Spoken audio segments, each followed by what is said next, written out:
It's dead, Jim. It's really dead. Zed's dead, baby. E3's dead. Good album. Always. Anyway, yeah. R.I.P. to E3. I have mixed feelings on that. I have like the "we told you so" feeling, Yes, for sure. the no shit feeling, Yes. the writing on the wall feeling, and then the kind of like, I have the sentimental feeling of like, but we don't have an excuse to like, get together and watch E3. Watch video game stuff. so there's Wow, he doesn't like me. there's a little bit there's a I get what you mean, Yes. but I feel like I had that feeling like a couple of years ago. Well, yeah, I mean, we were still kind of like holding on to it. Well, because also there's still the stuff to get together for. Mhm. It's still Summer Games Fest, which has their whole show, into like Microsoft doing their presentation or whatever. So it's like that same window will still happen. It is everything that E3 was, just now without the banner of E3. Like, Yeah. E3 as itself no longer exists. It's everybody technically doing individual functions in that same window. Yeah. I do But kind of think that they'll start to, that tightness of the time window will loosen up in the next couple of years. But what if it then, like a Spectrum, snaps back? Well, yeah, I mean, Like Jeff the universe, and we have the Big Bang again. Jeff and then Keighley's E3. just got to get his final Infinity Stone, and then he'll snap E3 back into existence. Like, we're going to snap you back to the beginning of this podcast. The Gamers 2 podcast, your weekly roundup of news and commentary related to the video game industry and anything else that might pique our interest. Seamless transition. Yeah. Seamless. Like the pants I wear. Yeah. I was going to go a different direction, but yours was way more appropriate. Now I'm so curious, and I'm gonna be thinking about that all episode of where you were gonna go. I'll tell you, and I don't know why, and it might be incriminating. But I was going to go... I hope it has nothing to do with the Taskmaster episode we watched earlier. It does not. I was going to say seamless like a Barbie doll. Which is really weird. It is weird, but it's kind of like the Taskmaster episode earlier. Kind of, yeah, I guess. Kind of. Smooth like a eunuch. Anyway, should we talk about new releases? I suppose we shall. I'm not making that transition. Long list. Oh my god, I had to. You thought the thing you were gonna say was bad? It was about to be worse when I said, if you can't play with yourself, here's some stuff you can play with. Starting with number 1. It's downhill from here. We're not even 5 minutes in, and it's already disgusting. 9 Years of Shadows for the PC. You know, it's a good thing we don't get money on this, because that would have demonetized us, even with YouTube's new rules in the first 20 seconds. Oh, yeah. Number 2, Crime Boss Rocket City for PC. Remember that game getting announced? I do remember the Rocket City part. Yeah, it had all those like actors playing roles and whatever. Yeah, that looked terrible. They had the like almost most awkward game announcement because they brought the main guy out. Yep. And it was almost like it wasn't as bad as Vin Diesel being on stage, but it was pretty close. It was very close.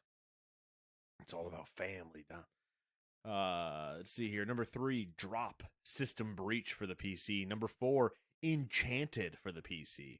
That is Enchanted. INN Chanted. I'm weirdly curious about what this game entails. Enchanted? Yeah. I would guess it's a magical inn, but that it's a time management game where like you have to go station to station, people come in, like one of those types of games, like a restaurant simulator style. Yeah. That's what I picture in my head. Yeah. Okay. Number 5, Cana Quest for the Switch, or Cana Quest. Number 6, The Last of Us Part 1 for PC. Sorry about your luck. Number 7, Shattered Heaven for PC. Number 8, Sifu comes to Xbox. Number 9, Sifu Arena's expansion is officially out. Number 10, Terra Nil for the PC. Number 5, Forza Horizon 5 Rally Adventure DLC. That's worth a Game Pass look, you know what I mean? Yeah. Hell yeah. Number 12, Metal Hellsinger Dream of the Beast DLC. Number 13, Sword Art Online Alicization Lycoris Blooming of Matricaria DLC. They really gotta fucking chill. Like, really? I knew it was going to be bad when it started with Sword Art Online, and then I was like, I don't know how bad this is. I didn't realize how bad it got. Number 14, Eniaroth, The Queen's Tyranny for PC and Switch. Number 15, Bloodhound, First Day in Hell for the PC. Number 16 is Dredge for PC, PlayStation, Xbox, and Switch. Number 17 is Accelerate to the Tropics for PC. Number 18 is The Great War Western Front for the PC. Number 19 is The Last Worker for PC, PC VR, PlayStation 5, PSVR 2, Xbox Series X, and Switch. Jesus. If you're curious about which one of those doesn't belong, how does it run on all the other ones, but then the Switch? Yeah, exactly. Good question. Number 20, Ravenbound for the PC. Number 21, Total Tank Generals for the PC. And number 22, Tower of Fantasy Under the Grand Sea expansion for the PC. What the fuck is that game that has an expansion for it? I've never heard of Tower of Fantasy. I don't know. I can tell you about Enchanted, though. Oh, you did look it up? All right, give me something. Run a magical inn with friends. Uriel's family inn has been stolen by an evil wizard landlord. Team up with friends to reclaim your family's legacy. Manage your inn, brew potions, fish, cook, and fight in this hectic, heartfelt, magical adventure. Play solo or co-op for 1 to 4 players. Okay. That makes more sense. I gotta be honest, though, looking at the... It is exactly what you were describing. It's like, what's the cooking one called? It depends on, like Overcooked. Yeah, Overcooked. Okay, so it's a little bit, yeah. It's kind of like it's like, you know, you got potions and shit you gotta deliver to people, that type of thing. Tasks to complete in a certain amount of time. There it is. Nailed it. Nailed it to the wall. Hung it up. Grabbed the wall. What do you, Evens? Evens. He's declared himself to be even. And the 20-something games took it out of me. Took it right out of him. So will number 1. The saga continues. Son of a bitch. More Microsoft Activision Blizzard acquisition talk. The Japan Fair Trade Commission has said it will not be issuing a cease and desist order against Microsoft and Activision Blizzard, as the merger will not, quote, substantially restrain competition in a certain field of trade, end quote. U.S. members of Congress have raised concerns over Sony's monopoly over the high-end games market in Japan, saying it's preventing healthy competition in the country. I don't know why U.S. Members of Congress give a fuck about Japan, what's going on in Japan's economy, but... Because I have a weird feeling that they're probably all Washington senators. Here we go. Or U.S. Washington politicians. Yeah. U.S. Senator Maria Cantwell from Washington But said, what can't they do well? said, quote, I'm told that Sony controls a monopoly of 98% of the high-end game market. Yet Japan's government has allowed Sony to engage in blatant anti-competitive conduct through exclusive deals and payments to game publishers, end quote. And finally, Activision Blizzard CEO Bobby Kotick has said that Sony's attempts to stop its $69 billion sale will not harm its business partnership with the platform holder. In a statement, Kotick said, quote, Sony has even admitted that they aren't actually concerned about a Call of Duty agreement. They would just like to prevent our merger from happening. This is obviously disappointing behavior from a partner for almost 30 years, but we will not allow Sony's behavior to affect our long-term relationship, end quote. Sony, you fucked around. And you found out. You're finding out. Yeah, you're gonna learn something today. Yeah. Real unfortunate for you. I LOL'd, as the youngins say, when I read the politicians getting involved because no shit that Sony limits things in like Japan. Yeah. Yeah. And it's just like, okay, are you guys just trying? You're again the worst victims I've ever seen.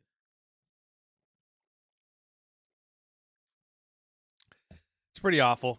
You know, you might want to make sure your house is in order before you draw attention to yourself. Yeah, I mean, it's a glass houses and yeah, house of cards, glass ceilings. No, not ceilings. No ceilings. Not glass ceiling isn't relevant to this conversation.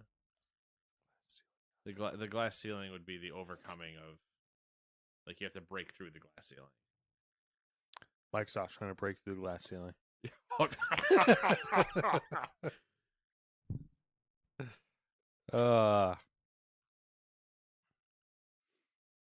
I don't know.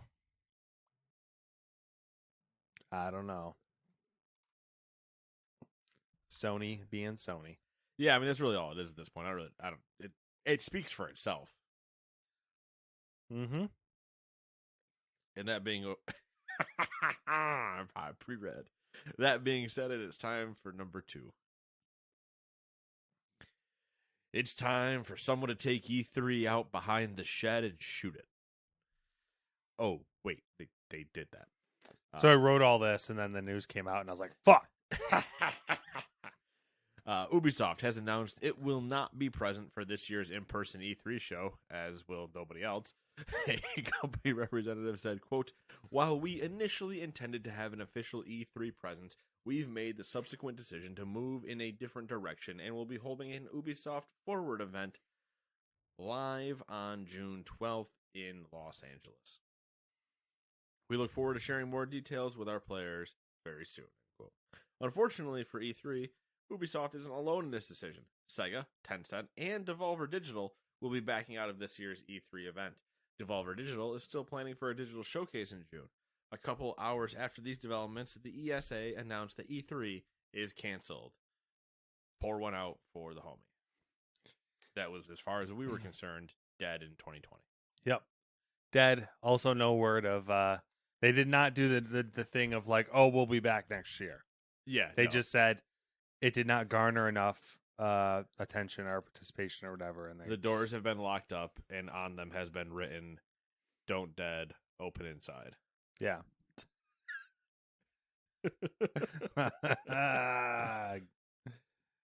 Good shit. Yeah.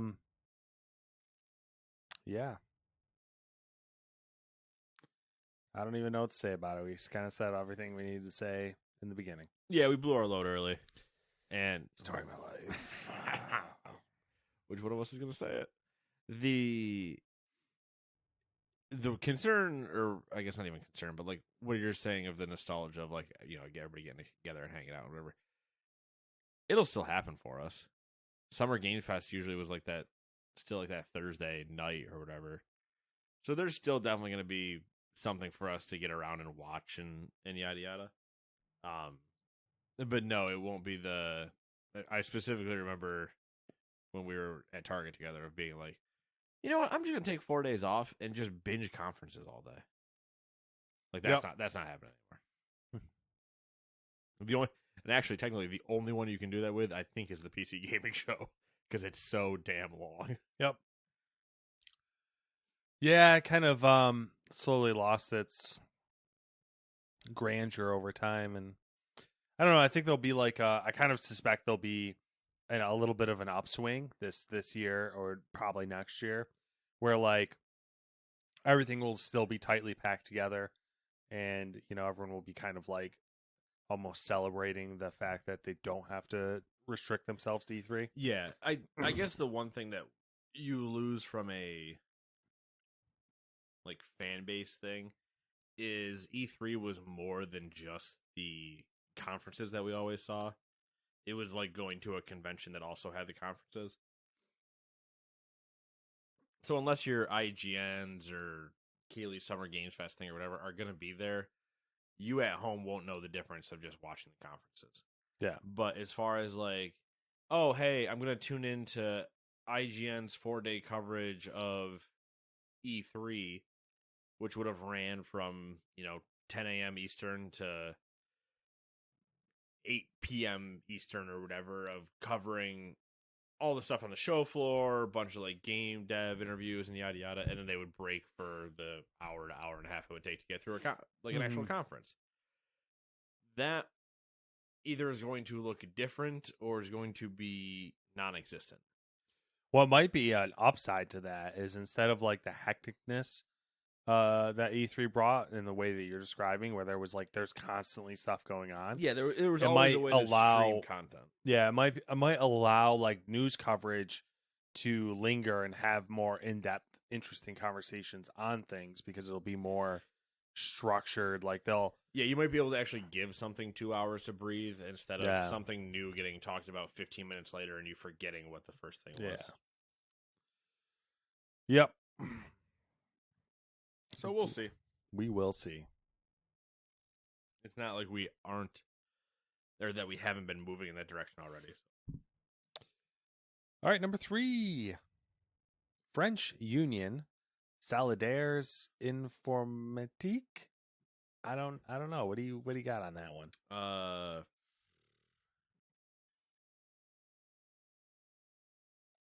No, I mean, yeah. You could probably put a little bit more French into it, but I'm not good at that. Some French Union. Oh yeah, and because I'm great at every time I throw myself into a name. It's just the staple of this podcast. Has accused Ubisoft or just big dumb Americans. That's just how this is. That's true.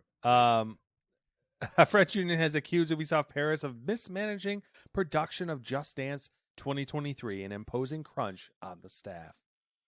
The union alleged that 10% of developers working on the game had experienced burnout in the past year, as the game's difficult development included an engine change 11 months before launch and unfulfilled promises that more staff would be hired to lessen the burden on employees. One Ubisoft employee told the outlet that they worked 13-hour shifts during the game's development, with some QA testers putting in 14 hours or more in single shifts. The union held a half-day strike at Ubisoft Paris, saying that more than 40 people, or about 15% of the studio staff, participated. The union said that it would plan more strikes, quote, at key moments in the game's production, end quote. Now, there's like two things that are wild to me. Yes. Oh, I guess one thing that makes sense and one thing that's wild. It makes sense that there's longer days and like burnout with switching to an engine. Yeah, 11 months before launch. 11 months before launch. It's also weird to me that you need to switch the engine on Just Dance. Yes. Followed up with the entire concept of crunch on the game Just Dance, which is the same fucking game every single year. Every year. Ubisoft. But again, with an engine switch, I'm going to just say it. Once the engine switch happens, I go, oh, okay, I get it. But at this point, I'm just going to say it, all right? I'm sick and tired of this. Someone needs to take Ubisoft behind the shed as well. We need to pile Ubisoft on top of E3's dead fucking rotting corpse. Still warm.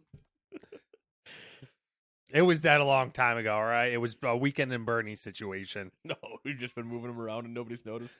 Yes. Look, man. Hey, this guy's E3. Yeah, see, nobody cares. Exactly. Ubisoft. You're like a fucking half rotten leper walking around. Do you remember the best Star Wars game to ever exist? Sarcastically. Oh, yeah. Go ahead. It was the Kinect dancing game. Oh, okay. Like, Not where I thought you were going, but it totally makes sense now. that I can't remember like what the name of it is. But They I had remember Jason. the Han Solo thing. They had like- Jason Derulo's Yep. solo redubbed with Han Solo. Mhm. Oh, Han Solo. Yeah. What the fuck was that called? I can't remember, but it doesn't matter. Cantina Jams. I don't know. That is what needs to happen with an Ubisoft property at this point. Just take Just Dance and put Sam Fisher in it. Put whatever Division agent in it. Just put your characters in it because I don't know what else you're doing. This is probably the only game that reliably can make you money at this point. Yeah, I would say so. That and Assassin's Creed. We got a whole slew of Ubisoft stuff. And Assassin's Creed can only reliably make you money at this point because you've made 85 of them in the next year, so you have to no choice. I'm pretty sure at this point people feel obligated to buy them. Like that's kind of where I'm at. Where I'm like, fuck, another Assassin's Creed. You were there for a little bit too. I was there for a while. That was like was like a family, like a Christmas. It was almost like it was almost like a semi tradition. yeah. There It was was just like no stocking Assassin's stuffer and Creed be like, game. Fucking We're gonna buy have this for 'em. I'm gonna have a good like a key lime pie dessert at some point, and then Assassin's Creed is gonna be able to be played. Yeah. And then they did the delay, or not delay, but they took the time off after Syndicate and then went to Origins. Mhm. So there was time where I didn't have one, and then I didn't have one after that, and then they went Odyssey, and I went fuck you. Yep. I still played it. That's how I know I don't like it. But like Mm-hmm. now it's kind of now that they've stumbled so much, it's kind of like whatever. Yeah, they broke the tradition, the hit. They shot themselves in their feet. Let's talk about some more Ubisoft. Number 4. Ubisoft has appointed Katie Scott as Vice President of Editorial. Scott joins the Global Creative Office, overseeing alignment between the unit and production teams. Before joining Ubisoft, she served as Game Design Director at the Coalition. Her career history also includes a 10-year stint at EA. Scott's game credits include Gears of War 5, FIFA 20, and Army of Two, Devil's Cartel. Does anyone remember that game? Yes. Army of Two. I was just say, but specifically Devil's Cartel. Devil's Cartel, was there 2 or 3 of those games? There were 2. They never made this for the Okay, Devil's Cartel is definitely the second one. Yes, And I remember it. And I remember it not being nearly as good as the first one. I remember that as well. So, because they fucking changed it all up again. Army of Two was such a cool concept. I agree. It's pretty bad though when your game credit, like you are 3 game credits deep, and the third one's Army of Two. Yeah. That's that's not a good thing. Jesus. I'm known for 3 things: peace, liberty, and I make a mean order at Taco Bell. Yeah. How'd you get to the third? You couldn't think of a third thing after like 2 really big things? Oh, that's all right. Listen, I live a really boring life. Yeah, but you're not Katie Scott taking over editorial At Ubisoft. at Ubisoft. All right, we'll to see. be fair, this is not a knock on Katie, because I'm sure she'll do great. She'll do fine. Sure, the Army of Two thing is a little. Listen, bit at this point, you can't make it any worse. exactly. And even if you did, there's no way we could blame you. No one would fucking notice because it's already going down. no one would notice. It's yelling timber. It's kind of a brilliant move on her part You because, gotta like, move. You gotta dance. she could do nothing. She could actively be bad and no one would notice. True. But if she's good, and there's she's gonna leave. everyone would be she's like, gonna "Oh my god!" And then she's gonna leave. She's gonna get hired by somebody else. Yep. Do you All think right. there's a certain level to like game devs or game whatever looking at Ubisoft going, no, I can fix them. Like I think there's probably the 2 damaged, groups. The damaged relationship partner motif. I bet there's probably 2 groups. There's probably the group that's like, I can fix them. And then there's the group who's like, I'm not going over there. Oh yeah. No, there's definitely the I won't touch that with a 10-foot pole. Yeah. But for every I won't touch this for a 10-foot pole, there's usually that same person going, no. I can fix them. Yeah. And you're like, why would you even try? What are you doing? I'll tell you what. I'm sure there's a Phil Spencer sitting in his office going, I can fix that. Yeah. uh, I mean, we can fix them. yeah, we've established that multiple times over. Yeah.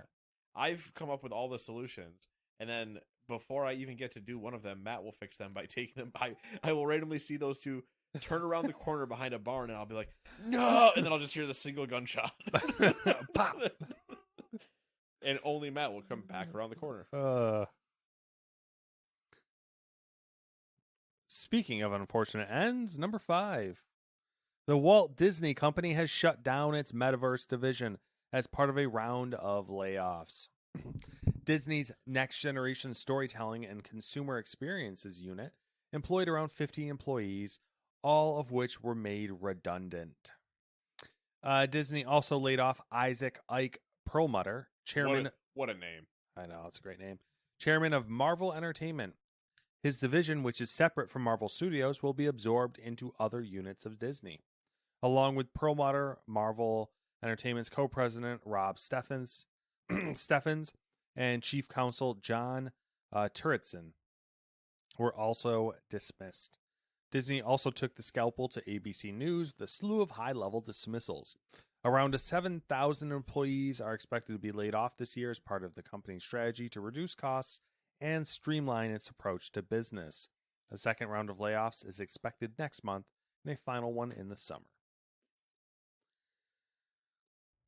I like just the random. Oh yeah, no, that's entertainment stuff.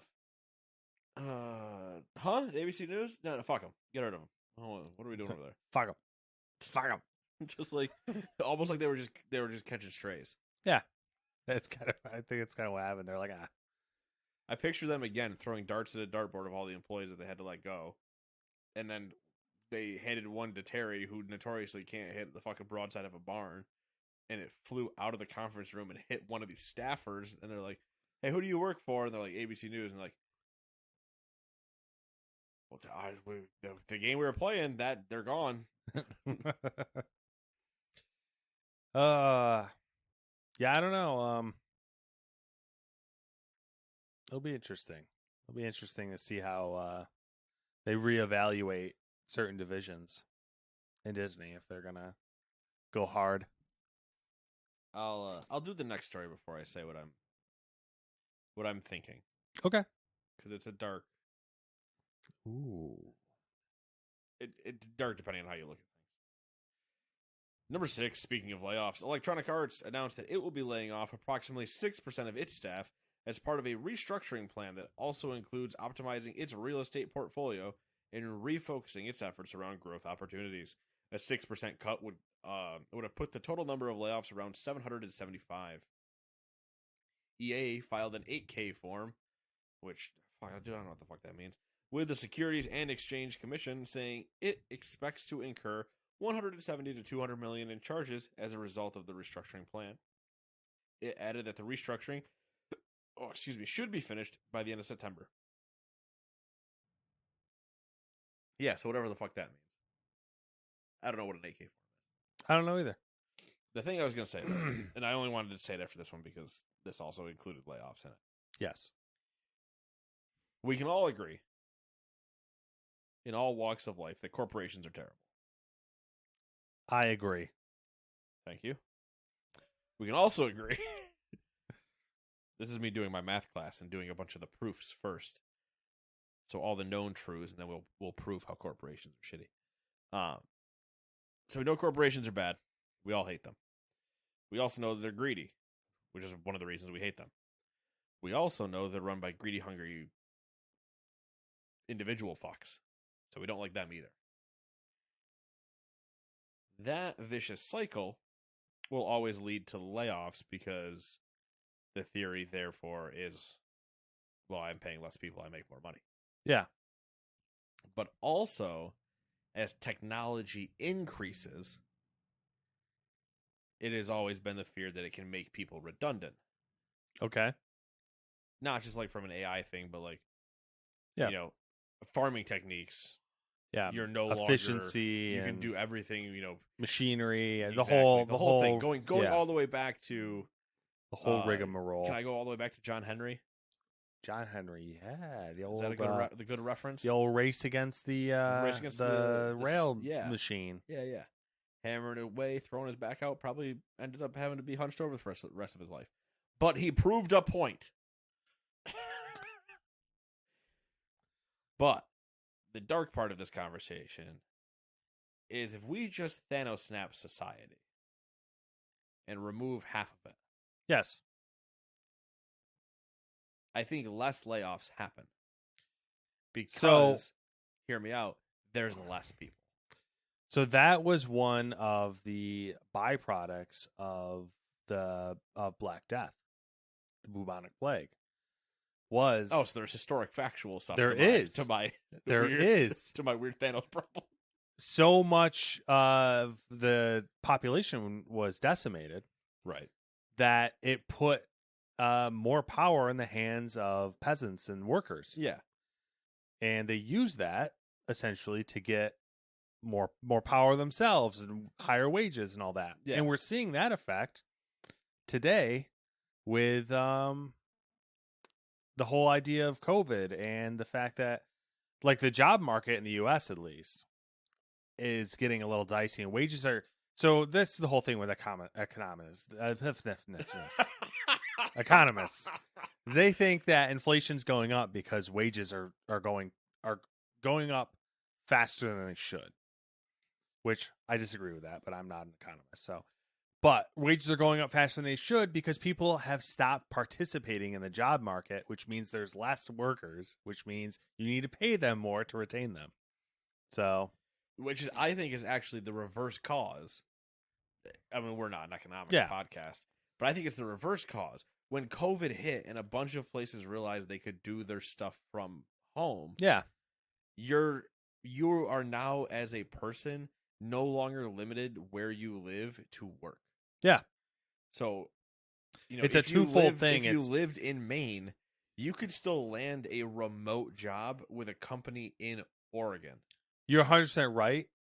And it's also the same thing, too, where COVID hit, some people were laid off, some people went remote, and the people who were laid off have not returned because they realized that they could either live off of one salary, or they are doing something that doesn't fall inside of, you know, something nefarious or system scheming or whatever you would call it. or they're, you know, running an Etsy shop or something. They open their own small business and they're not. But that's one of the arguments I've had with people, not like directly in my office, but it's always come up ever since COVID of like, it's so hard to find people now. It's so hard to hire people. I'm like, you as a company now have to make yourself stand out because you are now no longer competing in the same 30-mile radius that you were competing with. You are, in theory, now, depending on like what the job position is, now that's competing against the country's worth of people. That's the point, and that's kind of why wages are going up, is because these companies are like, oh fuck, we need to figure out ways to get people. Yeah. And it's like it's one thing for the problem is if you're in a small town, right? And the most corporate thing you have is like a gas station that's a chain, and maybe we'll say a McDonald's because they're everywhere. Yeah. And those two places are potentially finding it really hard to hire people. But that's because out of the, say, like 1,000 people that they were pulling from anyway, who might have been driving 20 to 30 minutes like into a metropolitan area of offices and yada yada.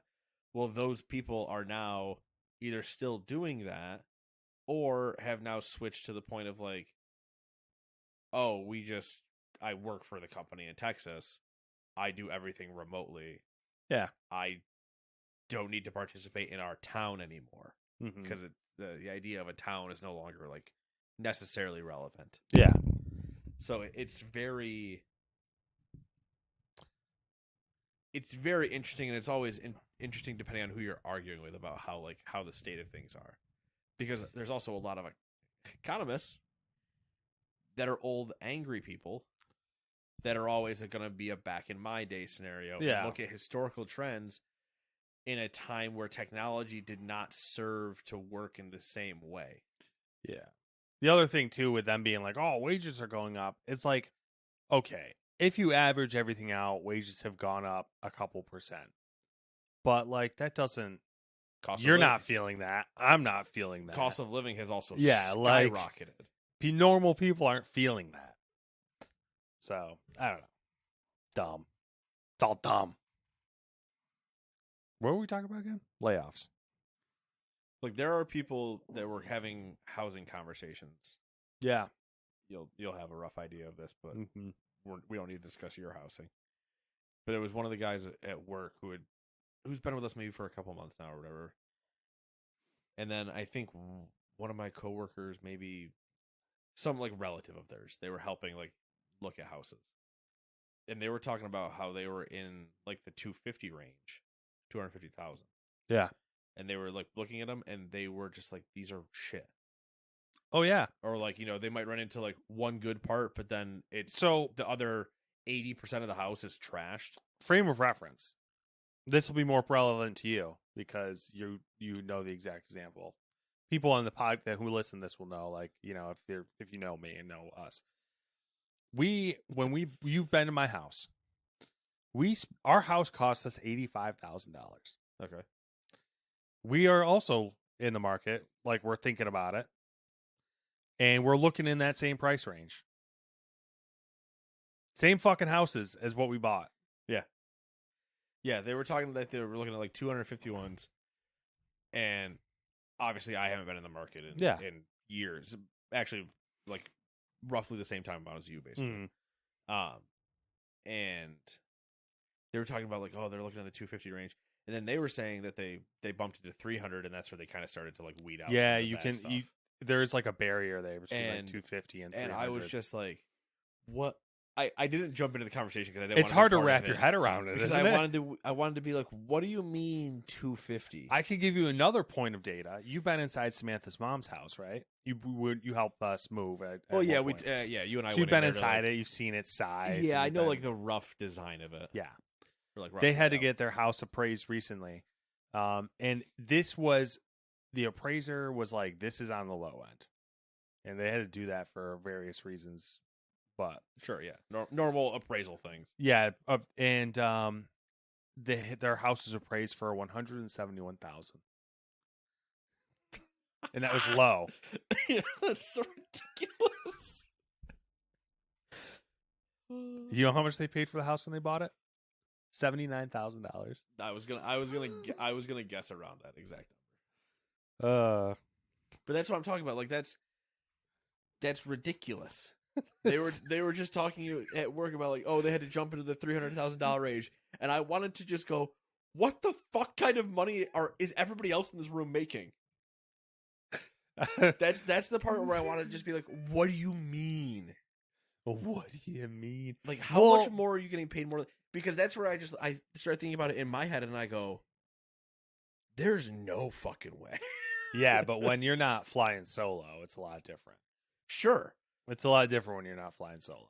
I'll say that. But it's just like, I want a Bruce Green. What? What? Because it's just like Yeah, it's wild. $300,000 Markets. for a house where we live. And that's not even like, No, that's not the normal two high cost areas that I know of. no, like we for shits and giggles looked at those, and like it's like, Clinton's got to be like 600,000. yeah, I mean, if you wanted, so in my mind, in your mind as well, what we would think of as a $250,000 and $300,000 house is now like a $600,000 house. I say I've known of specifically $200,000-$300,000 houses Mm-hmm. 6 years ago because I looked Yeah. at them. I walked through. I didn't walk through them, Mm-hmm. but I know where both of them are, and I was like, man, those are some like they're kind of similar to this Mhm. of Yeah. still in like a small area, still secluded, but still 5-minute drive from like a gas station and everything. Like you're all right there still. And they've both sold their, yada yada. But yeah, for a fact, those are definitely both 600,000. I'm like, what the? What? couple things. If you're listening to this podcast from a different part of the country or Canada, you're probably screaming at us right now because your houses are all over a million, like 1 point whatever. There are million. people that I play WoW with. Mm-hmm. Canadians. Yep. Canadians real bad. Whose people have like just casually dropped, like with not even being like, yeah, it was a lot of money or anything. Like have just casually been like, oh yeah, no, my wife's sister moved into like this new $1.3 million house outside of Toronto, and I'm like, Yeah. what do you mean casually dropped that? Yeah. It's insane. Their housing market's insane. The other thing, and I'm sure your coworkers probably have said something similar, is like we found pretty quickly that like, you know what, maybe a better option is to buy land and then like just build. Yeah. I don't know if that's come up at all. It was only in passing of like, oh, it sounds like, because I think one of the relative one left early to like go help look at houses or something, and then we were just kind of offhand talking about it because one of the guys had moved into the area or whatever. He was like, yeah, when I was looking, it was the same nightmare. And I just was kind of looking around going, what the fuck? What do you mean? Yeah. Well, you could always get this house appraised because you probably shit yourself afterwards. I don't want to shit myself. I shit myself without that realization. Yep, we've all been there. Number 7. I have other problems I have to do with this house before I get an appraised shitting moment.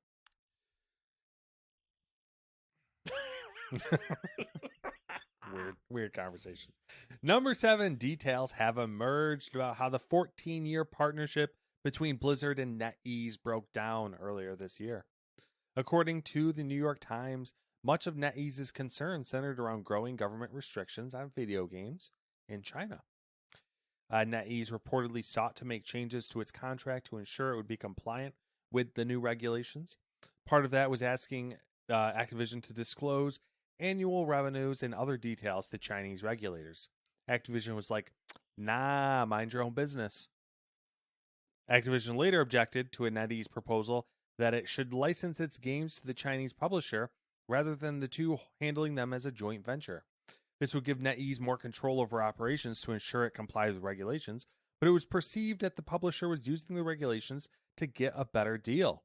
Activision execs believe that NetEase CEO William Ding threatened Bobby Kotick by suggesting his company could sway government regulators on whether or not to block or approve the proposed acquisition by Microsoft. Sources familiar with NetEase claim that this was not the intent. Finally, Activision offered to accept the licensing agreement if NetEase paid around $500 million upfront, which NetEase laughed at. Pissing contest. Yep. Bad translators, perhaps. That's a weirder pissing contest. Translators having a pissing contest? Yeah. All right.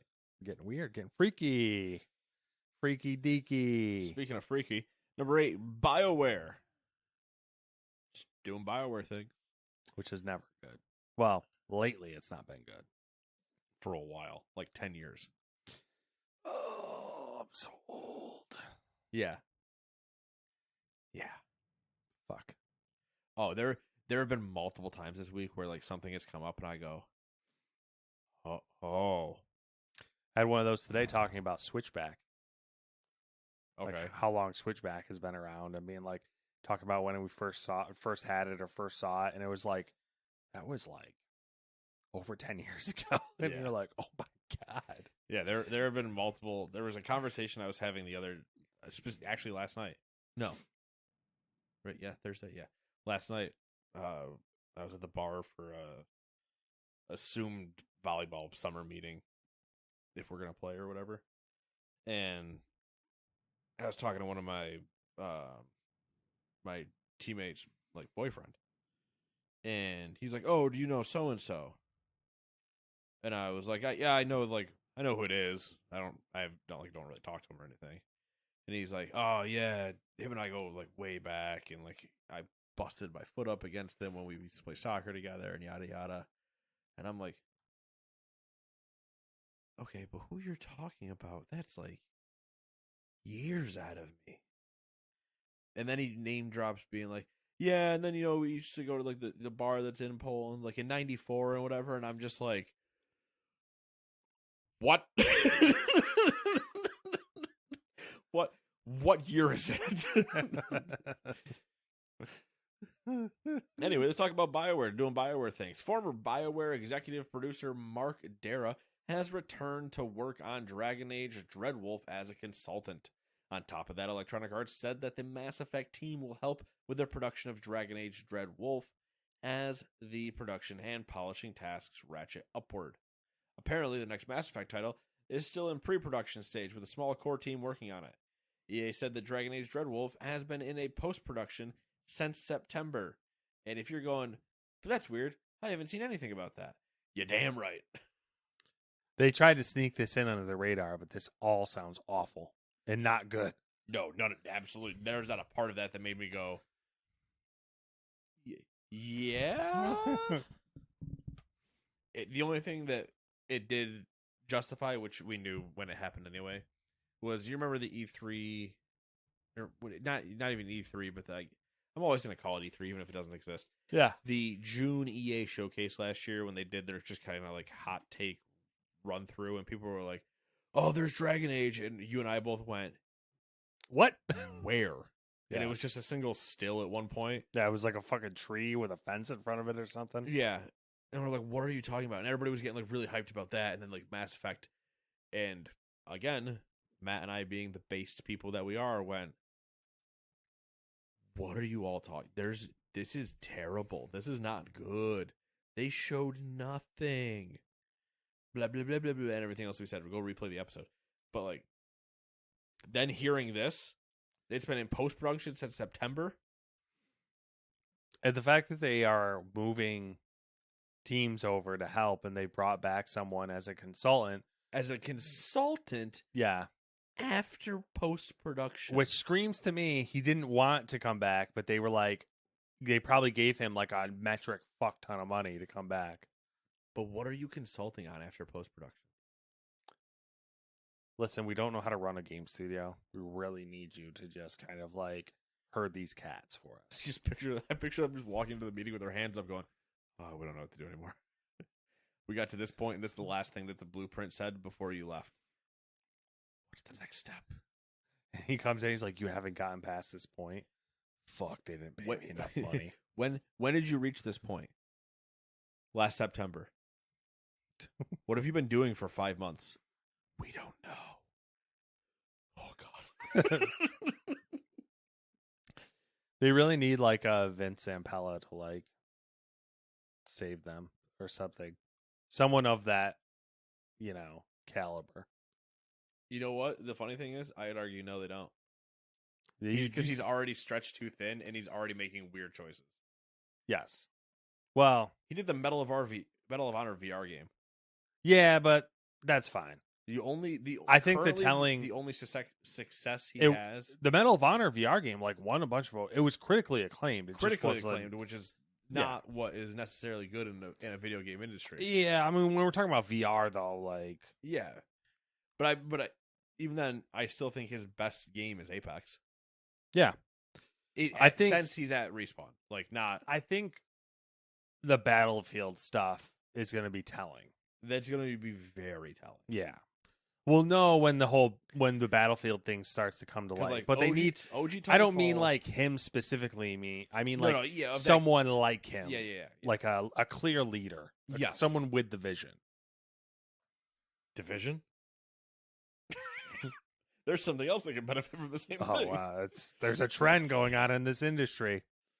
Do you remember Jack Trenton? Yeah, of course I do. Yeah. He pops up every now and then whenever Sony stuff gets mentioned. Yeah. Remember Sean Layden? I miss Sean Layden a lot. I wish we got to meet Sean Layden. I do too. I was happy we got to meet Adam Boyes, but Sean Layden would have been that would have been like the chef's kiss. Yeah. Still time. Yeah, for sure. He'll show up. I mean, other than Tencent, he'll show up somewhere.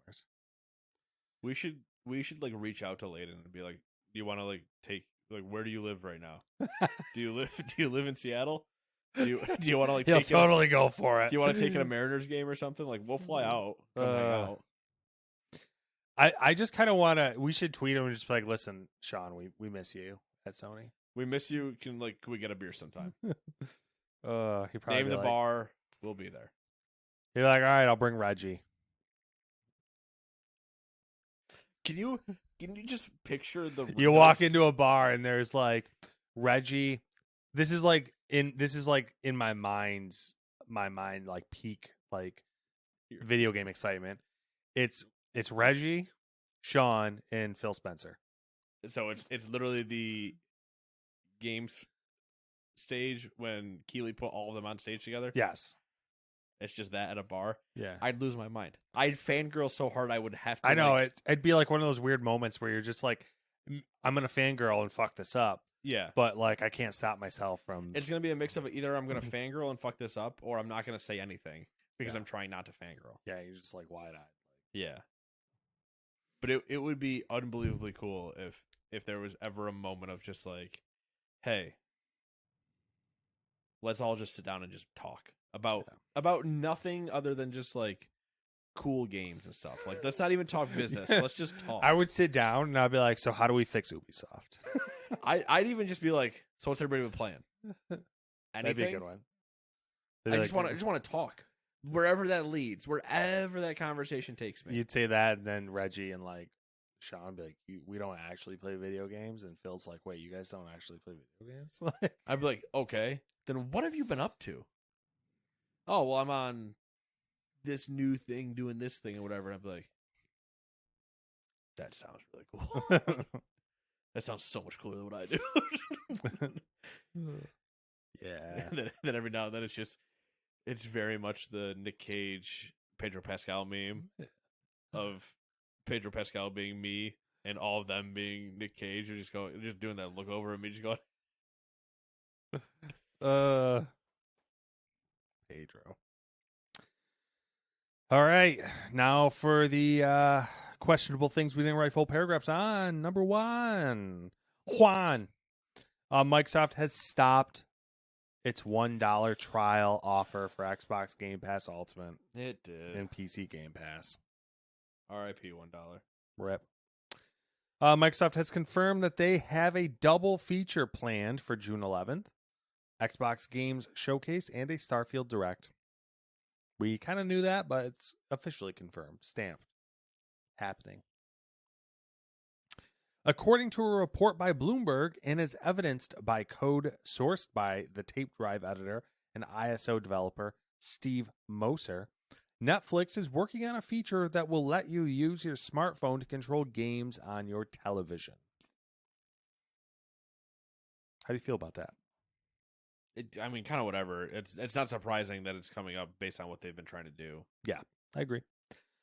According to another Bloomberg report that cites figures from analyst firm International Data Corporation, the most generic name ever, I love it.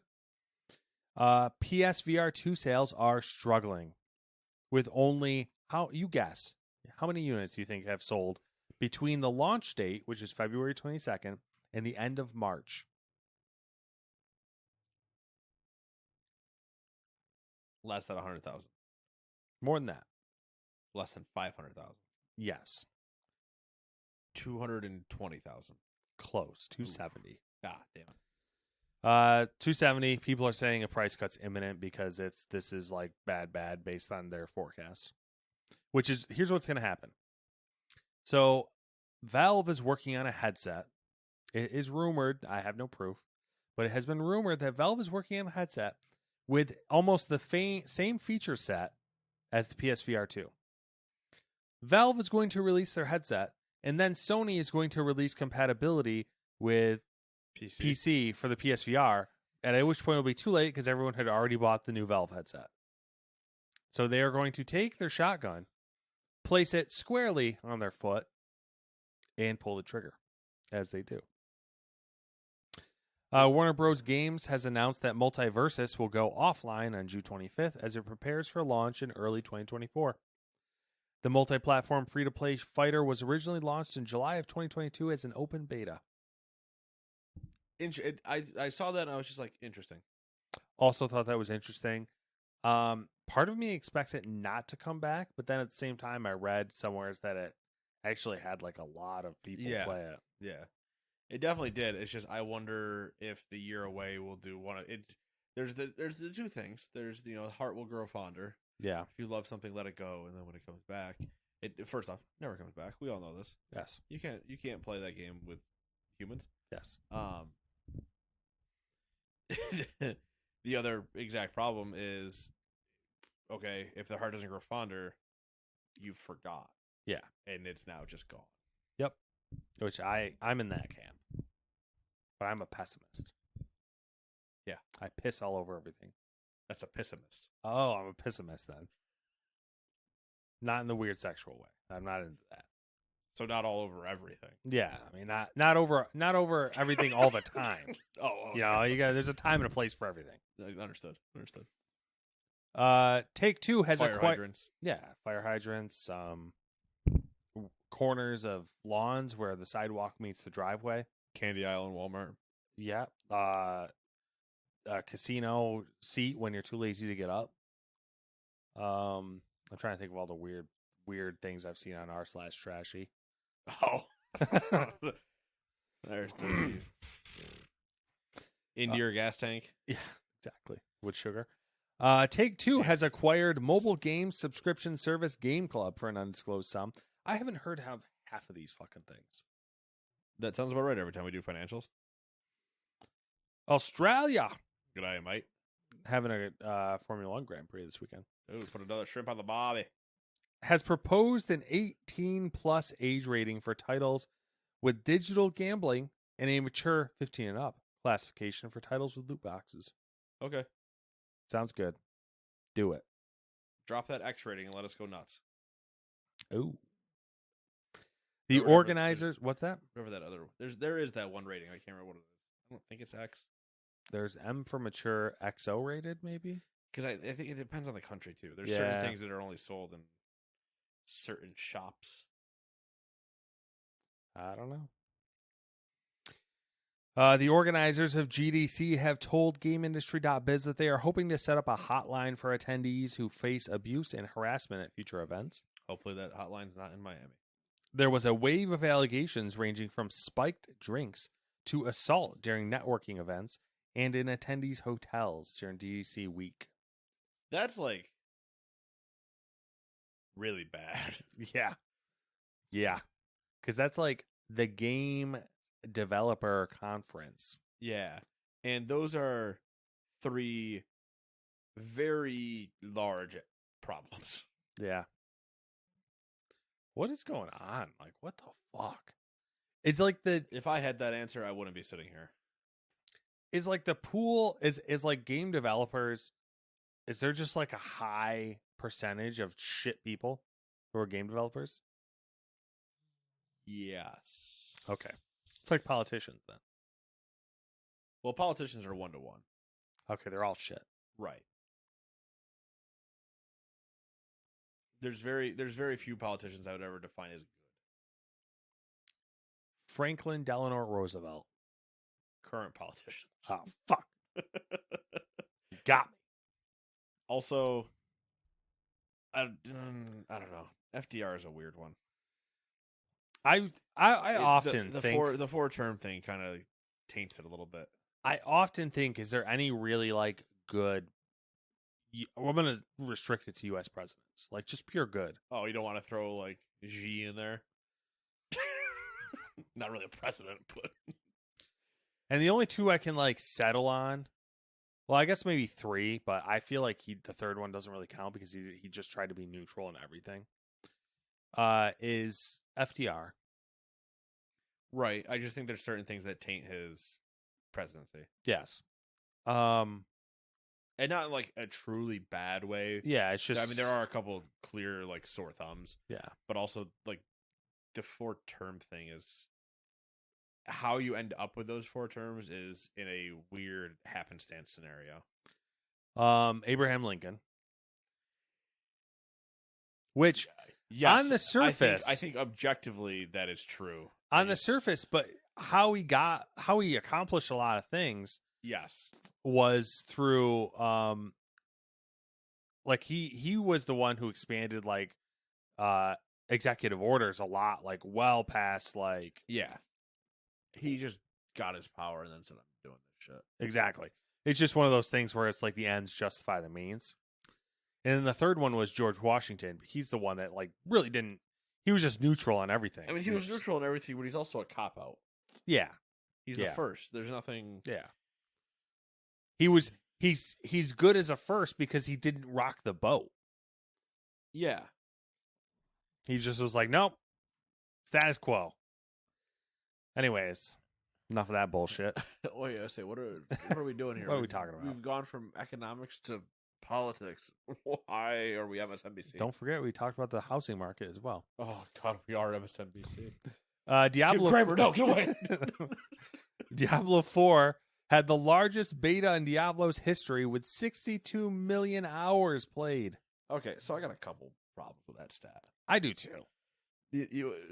I would fucking hope. I say, do you want the obvious one? The obvious one Yeah. is I'd fucking hope it's the biggest one. Yeah. You're telling me they had a lot of beta devs on Diablo 1 or 2? I was going to say, you could only really count 3, and even then it's like, come on. Like, let's be real here. Everything's improved. I'd be more impressed if they said it was the most played beta of a Blizzard game. Then I'd be Yes. like, hot damn. That would be much more impressive.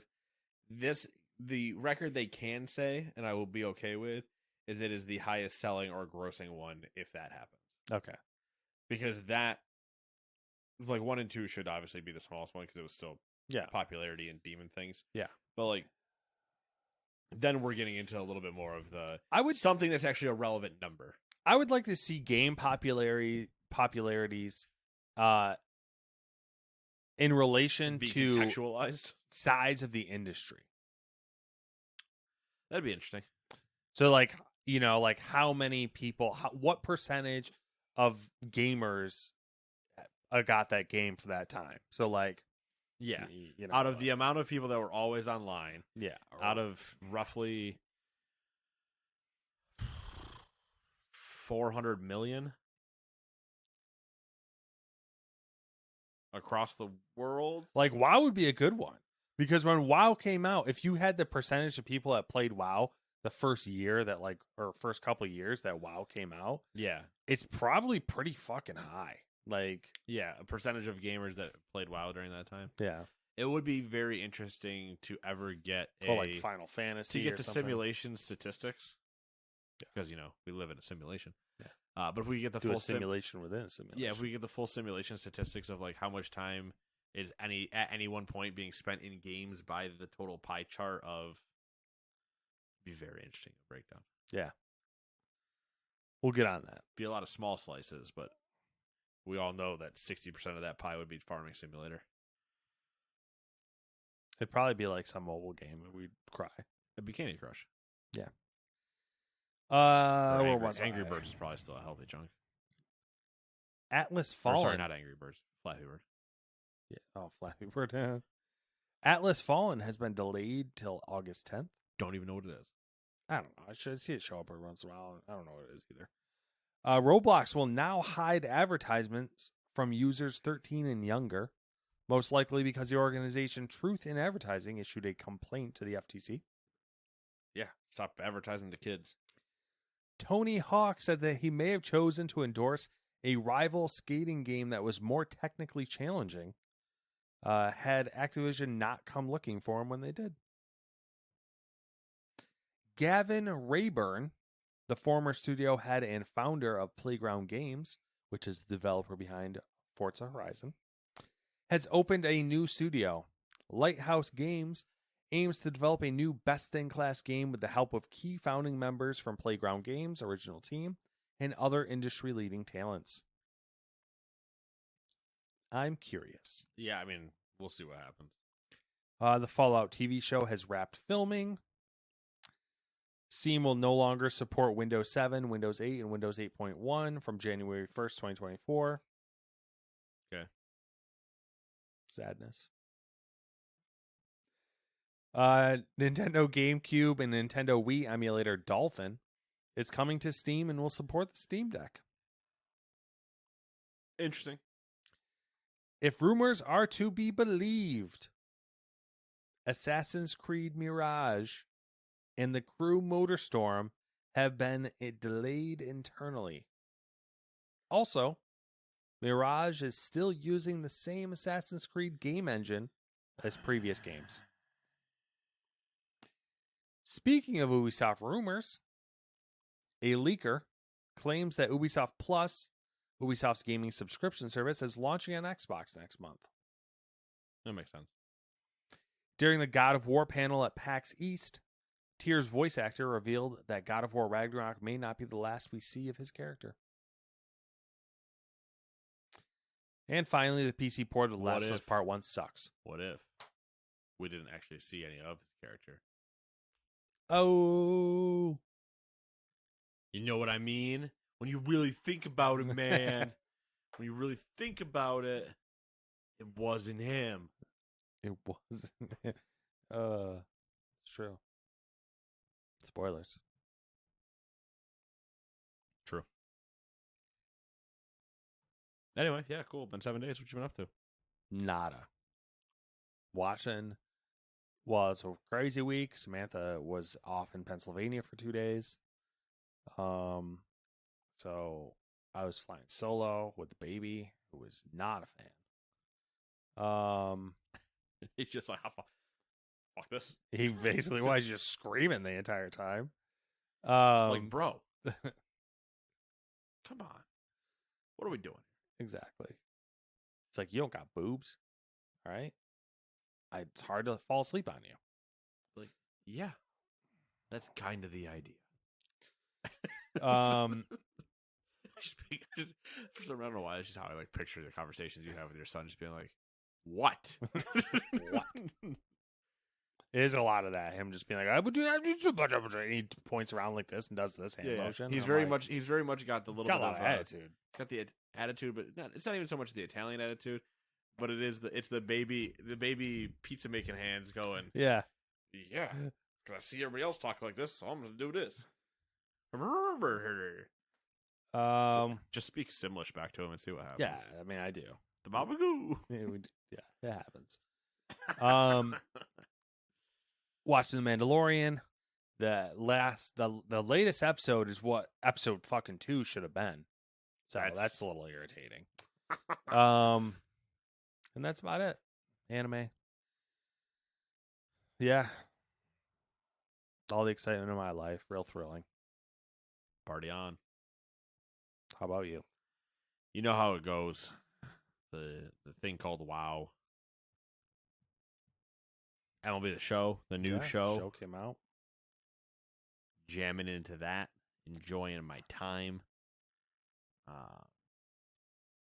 Definitely some clear things you can tell that they've changed. They patched the menu thing yet? The speed? No, that's still bugging me. I don't know what's up with that. Again, I wonder if it is an intended thing where it's like, purposely put it in a lag break to kind of slow things down. But I for whatever reason can't fly through the menus as fast as I used to be able to, and I don't know why that is. It's menus, so I don't really care that much. But it's specific in 2 menus. It's specific in the Conquest menu, and it's specific in the like auction house menu. Both times I used to be able to fly through those things in like 5 seconds, and I can't do it now. I mean, to be fair, that it can be very annoying. Yeah. But at the same time, whatever. The game itself, when I'm in game, doesn't lag, so that's the important part. Oh, excuse me. That's the important part. The cool thing for this one is that they put a lot of the like World Baseball Classic cards in. I'm playing a lot of Diamond Dynasty, which is the Ultimate Team version. So you got a bunch of people from like the Czech team or Australia that are not, professional ball players at all, other than the WBC, and they have like high rated cards that you can actually use in the game. And I'm like, that's pretty cool. That is cool. That's really neat. Then what else is there? Yeah, so it's just that and WoW. Baseball season has started. Fantasy baseball is underway. We begin. I mean, if the first couple opening days of baseball are any indication of how entertaining the season is going to be, it's gonna be wild. it's gonna be a fun fucking season. It's gonna be a fun season, and we've already on day one Tungsten O'Dueled somebody. That is a reference for nobody else to listen to understand this.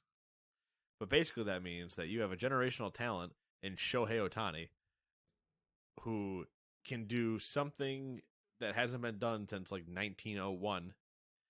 And yet, no matter what, when you read the entire thing that somebody tweets up where it strikes out X amount of people that hasn't been done since 1901 when Tungsten O'Toole did it, you'll find out that they then lost 2-1 to the Oakland Athletics. It's unreal. Two amazing players just wasting their time in Anaheim. Amazing.